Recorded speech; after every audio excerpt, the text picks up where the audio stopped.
The third bullet was the one that nearly sent Jackson Mitchell to his grave. It tore through the Arizona air, chipping the boulder just inches from his head, rock fragments stinging his cheek.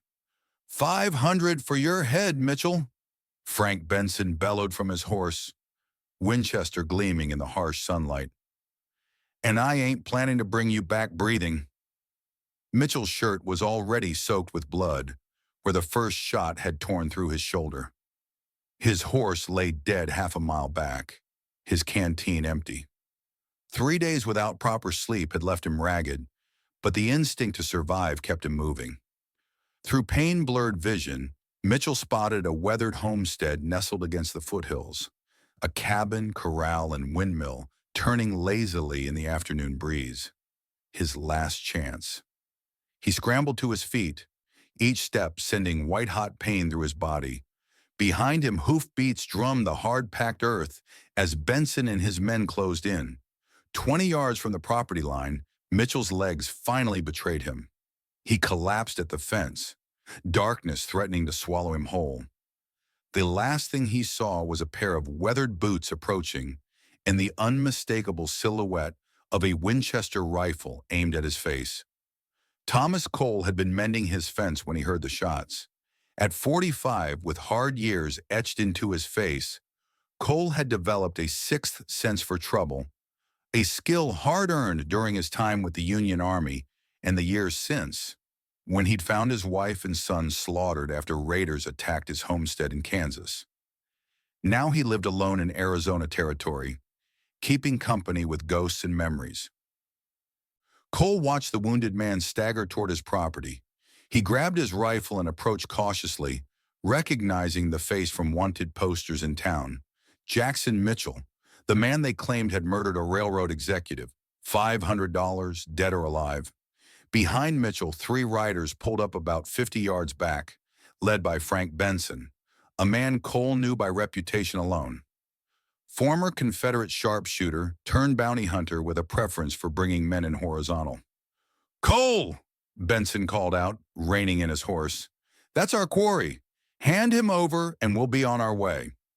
Cole's finger rested lightly on his trigger, mind-calculating odds that didn't favor him. 3 armed men against 1. But something didn't sit right.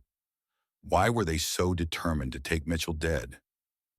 "Don't see nobody but a wounded traveler," Cole replied evenly. "Might try down by the creek." Benson's face darkened beneath his trail-dusted hat. "Don't play dumb. That's Jackson Mitchell. Central Pacific's paying top dollar for him." "Then take it up with Sheriff Walton," Cole said. "This is my land." "You're making a mistake." Benson spat tobacco juice into the dust. "We'll be back with more men." "Wouldn't be my first mistake," Cole answered, not lowering his rifle until the riders turned and rode away. Once they were gone, Cole dragged Mitchell inside.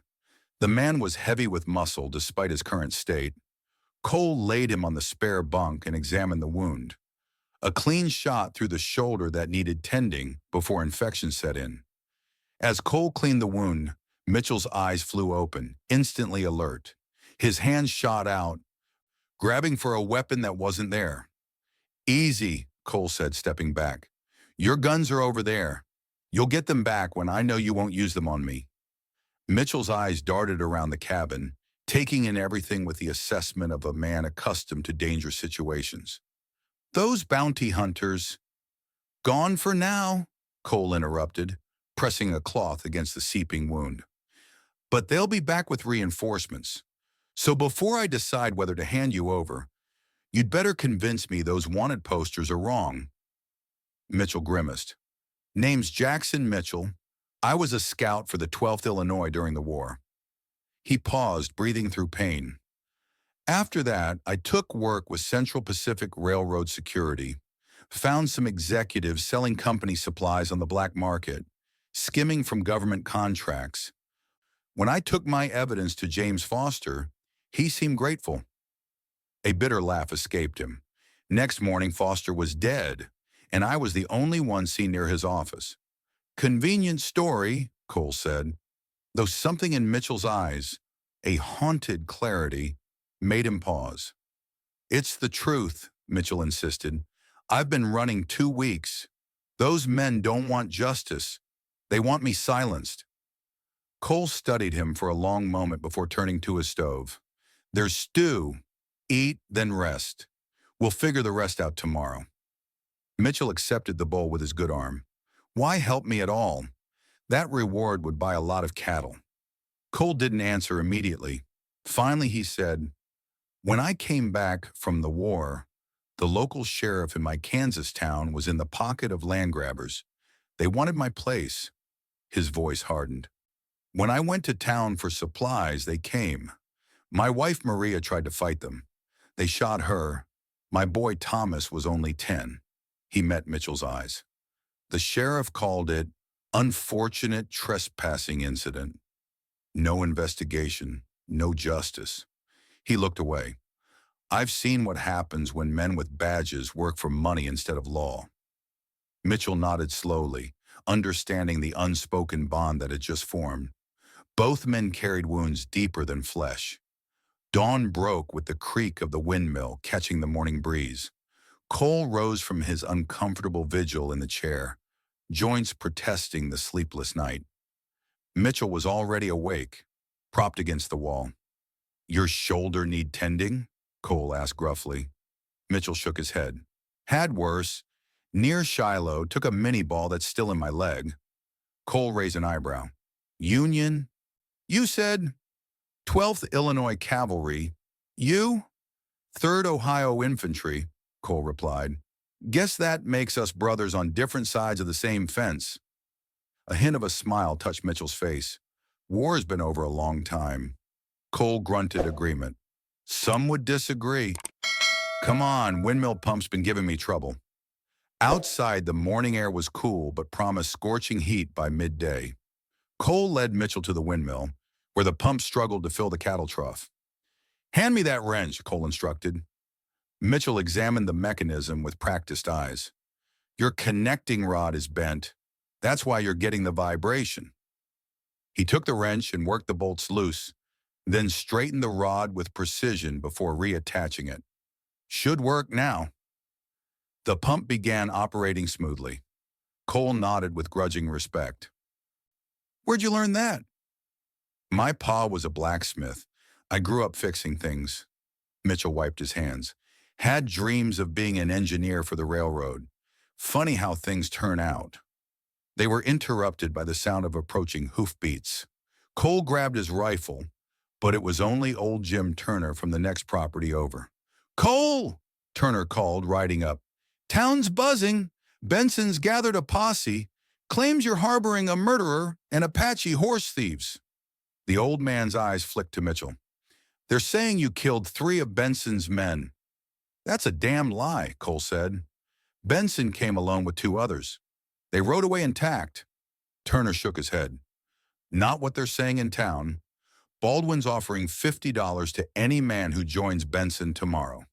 They're coming at dawn. He glanced nervously over his shoulder. Thought you should know, I'm heading to my sister's in Tucson until this blows over. After Turner left, Cole and Mitchell exchanged grim looks. 15 men, maybe more, Cole said. Bad odds. Mitchell nodded. I should leave. This isn't your fight. And go where?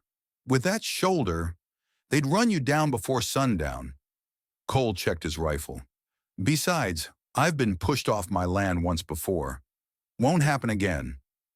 They spent the afternoon preparing, cleaning weapons Cole had kept since the war. 2 rifles, a shotgun, and several revolvers. Mitchell inspected each with expert hands, while Cole moved water barrels into strategic positions and blocked most windows, leaving small gaps for firing.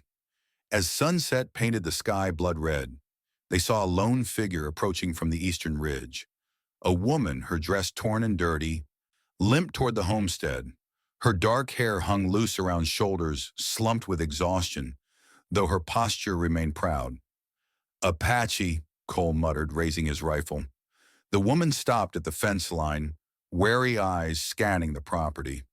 She spoke in English, her voice clear despite her obvious fatigue. I seek shelter. Men from town hunt me. Cole didn't lower his rifle. Why would they hunt you? They say I stole horses. A lie. She looked over her shoulder. Baldwin lost prize stallions. Easier to blame Indian thief than admit poor security.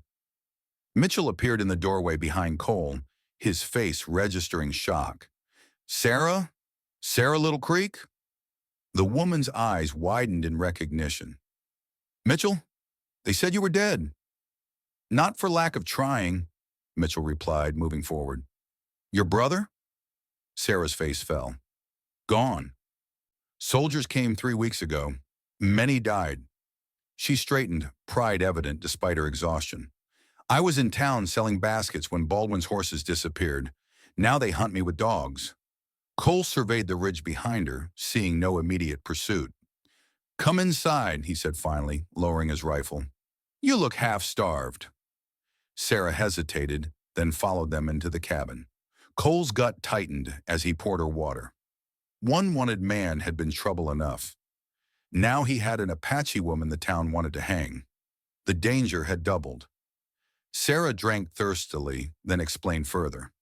Sheriff Walton knows I'm innocent. I was in his office when horses were taken. But Baldwin owns half the town.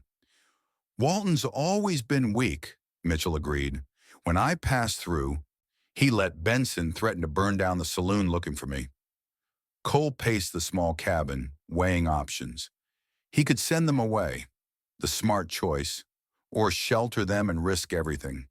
The decision shouldn't have been difficult for a man who'd spent years avoiding other people's problems. But as he looked at Mitchell's determined face and the quiet dignity in Sara's eyes, something long dormant stirred in Cole's chest. He remembered Maria's face when the raiders came, how she'd fought to protect their son while he was miles away. He'd been living half a life since then, just going through the motions of survival. You can stay, he said finally, both of you, but we need to prepare. Benson and Baldwin are coming at dawn with at least 15 men. Mitchell clasped Cole's shoulder. Thank you. Cole shrugged off the gratitude. Don't thank me yet. This could still end with all of us swinging from a tree. That night, a dust storm blew in from the west, forcing them to seal the cabin against the howling wind and stinging grit. As they worked to stuff rags around the windows, a single gunshot rang out, followed by another. Warning shots, Cole said, peering through a crack in the shutters. In the murky darkness, he could make out riders circling the property. They're trying to scare us out. A flaming arrow arced through the night, landing on the roof of the barn.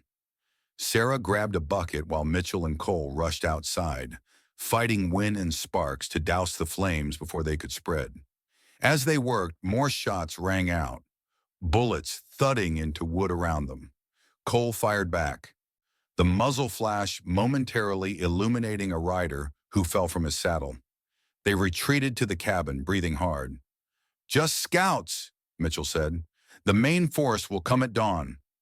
Sara produced a small leather pouch from her dress.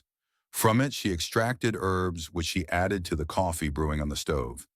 For strength, she explained, my father taught all his children to fight, said the world was changing, and we must change with it or perish. Cole eyed the concoction skeptically, but accepted a cup when offered. The bitter brew had an unfamiliar but not unpleasant taste that seemed to clear his head. You said your brother was Mitchell's guide? Cole asked. Sara nodded. David learned English at mission school, worked for railroad 2 years. She looked at Mitchell. He said you were an honorable man. Said you treated him like an equal when others did not. Mitchell's expression darkened with memory. David saved my life twice. Should have been able to save his. No man can stop what's coming, Sara said quietly. My father saw it. The old ways are dying. They fell silent, listening to the storm rage. Despite the danger awaiting them at dawn, Cole felt strangely at peace for the first time in years. There was something about facing a fight alongside others that made the burden easier to bear than the lonely existence he'd been living. As the night deepened and the storm began to subside, Cole shared his plan. "The cabin is our main stronghold," he explained. "But if we're overrun, there's the root cellar. Entrance is hidden under the rug. Tunnel leads to the dry creek bed about 100 yards east." Mitchell nodded approvingly. "You've thought this through." After Maria and Thomas, I swore I'd never be unprepared again. The three took turns keeping watch through what remained of the night. Cole's last thought before drifting into uneasy sleep was that his empty house felt like a home again, if only for this one night. The storm had passed by morning, leaving the land washed in the clear, golden light of dawn. Cole stood on the porch, rifle cradled in his arms, scanning the horizon. No sign of riders yet, but they would come. Mitchell joined him, buckling on a gun belt Cole had loaned him. "Beautiful country," he remarked. "Worth fighting for," Cole agreed. Sara appeared in the doorway, her hair braided back, wearing an old shirt of Cole's she'd modified to fit her smaller frame. In her hands was one of the rifles, which she handled with obvious familiarity. "My father said a warrior who cannot defend their home owns nothing," she said, noting Cole's expression. "I am not afraid to die, but I would rather live to see justice." Cole nodded with newfound respect. "Take the roof position. You'll have the best view from there." As Sara climbed carefully onto the low roof using the ladder they'd prepared, Mitchell took up his position in the barn, offering a different angle of fire. Cole remained on the porch waiting. They didn't have to wait long. Just as the sun cleared the eastern hills, a cloud of dust appeared on the horizon. Riders, at least 20 by Cole's count, approaching at a steady pace. "Here they come," Cole called, his voice carrying in the still morning air. The riders stopped about 100 yards from the house. Sheriff Walton and Frank Benson rode ahead of the others. Cole recognized most of the men from town, ordinary folk who'd been worked into a frenzy by fear, lies, and Baldwin's money. "Thomas Cole," Walton called, his voice carrying the false authority of a man hiding his nervousness. "We know you're harboring Jackson Mitchell and the Apache horse thief. Hand them over, and we'll leave your property in peace." Cole stepped forward, Winchester held ready but not raised. "These people are under my protection, Walton. Mitchell deserves a fair trial, not a bullet from a hired gun. And the woman has broken no law. She was in your office when those horses were stolen. You know it." Walton's face reddened. Baldwin, a heavy-set man on an expensive stallion, pushed forward. "That Apache bitch stole my prize horses, and Mitchell killed a railroad man. Justice says they both hang." "Justice?" Cole's voice hardened. "Or convenience? How much is the railroad paying Benson to bring Mitchell in dead? And how much did you pay Walton to forget seeing Sara in his office when your horses went missing?" A murmur ran through the group. Cole could see uncertainty on some faces. He pressed his advantage. "Go home. Let the federal marshal handle this. If these people have done wrong, they'll face proper justice." For a moment it seemed his words might have effect. Several townsmen exchanged uncomfortable glances. But then Benson drew his revolver. "Enough talk. We're taking them, Cole. Dead or alive." A single shot rang out, but not from Benson. One of Baldwin's nervous men had fired prematurely, the bullet kicking up dirt near Cole's feet, and then hell broke loose. Cole dove for cover as bullets tore into the porch railings. From the roof, Sara began returning fire with deadly accuracy, dropping one of Baldwin's men with her first shot. Mitchell opened fire from the barn, forcing several riders to scatter for cover. The air filled with gun smoke and the thunder of firearms. Cole steadied his Winchester against a porch post and picked his shots carefully, aiming for horses and weapons rather than men when possible. Walton fell back immediately, clearly unwilling to risk his life. But Benson and Baldwin pressed the attack, working their way closer to the house using scattered boulders for cover. A bullet grazed Cole's arm, tearing his shirt sleeve and leaving a burning line across his flesh. He gritted his teeth and continued firing, dropping a man who had tried to rush the barn. For 10 minutes that felt like hours, the firefight raged. The defenders' superior positions were telling. 6 attackers down, while Cole and his companions had sustained only minor injuries. Then Baldwin changed tactics. "Burn them out!" he shouted, producing a kerosene bottle with a rag stuffed in its neck. Before anyone could stop him, he lit the makeshift firebomb and hurled it toward the barn. The bottle shattered against the weathered wood, flames erupting instantly. "Mitchell!" Cole shouted in warning. Inside the barn, Mitchell found himself surrounded by rapidly spreading fire. Smoke filled his lungs as he frantically looked for escape. The main door was exposed to enemy fire. Then he remembered Cole's mention of a back hatch for throwing out soiled hay. Mitchell located it and kicked it open, squeezing through just as roof beams began to groan from the heat.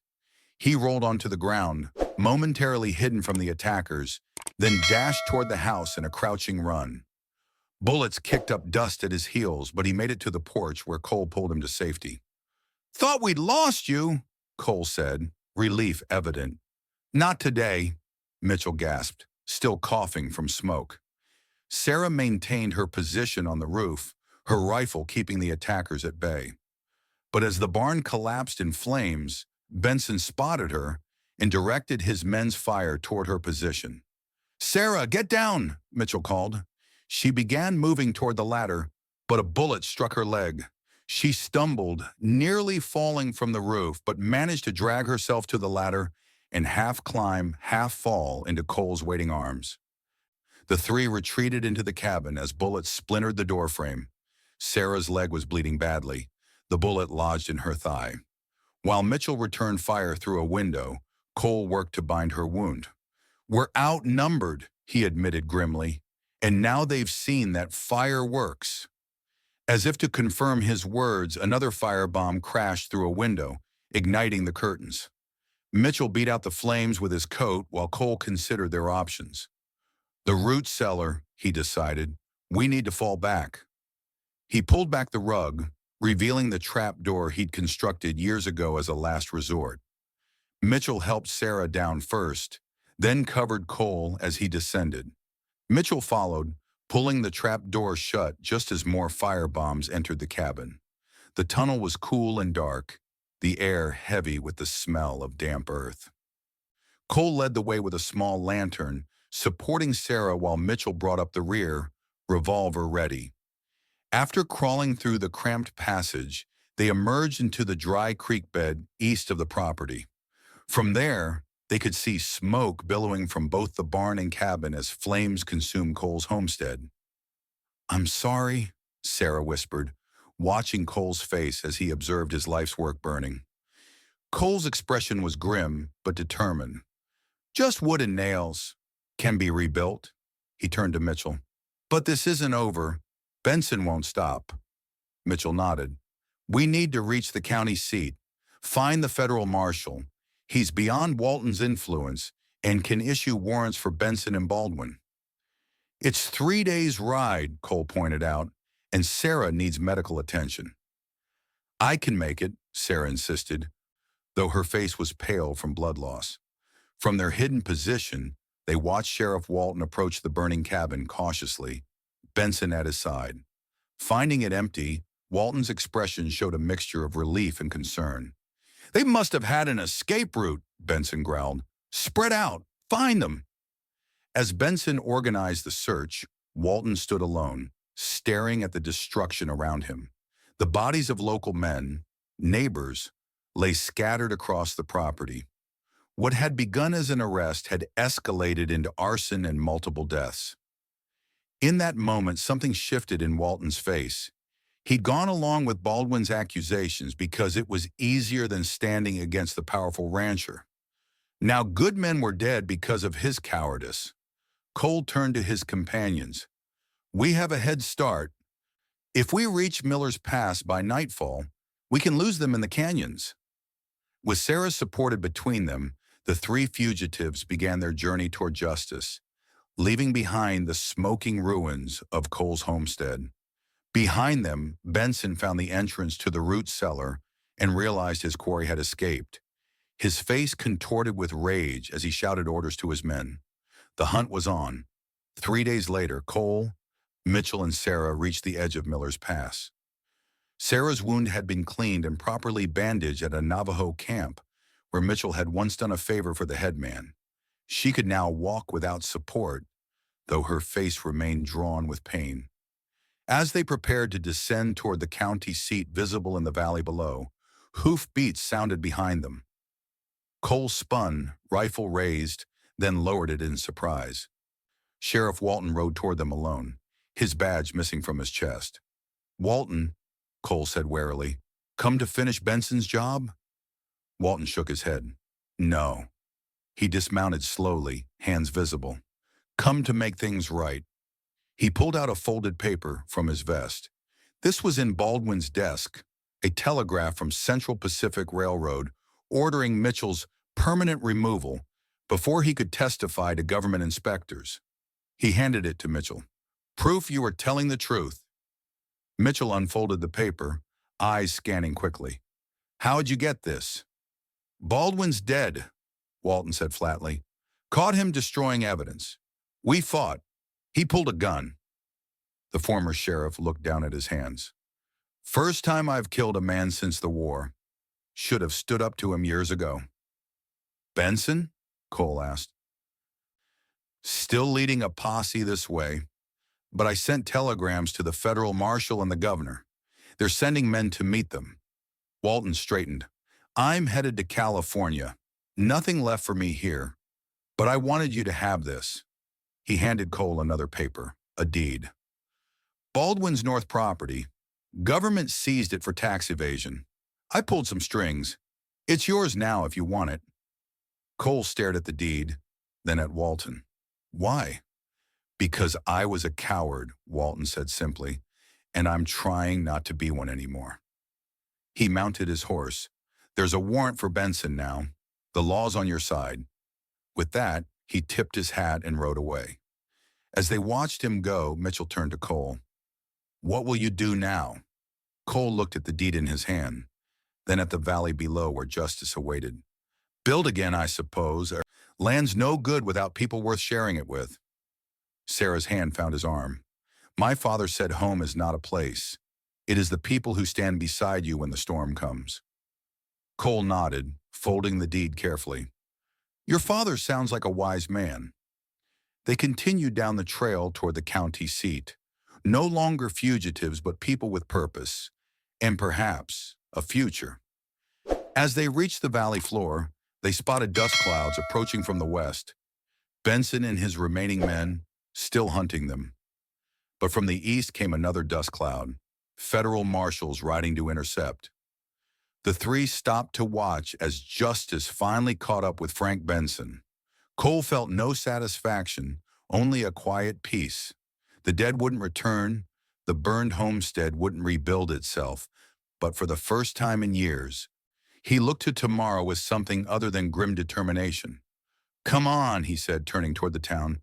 "We've got a long road ahead."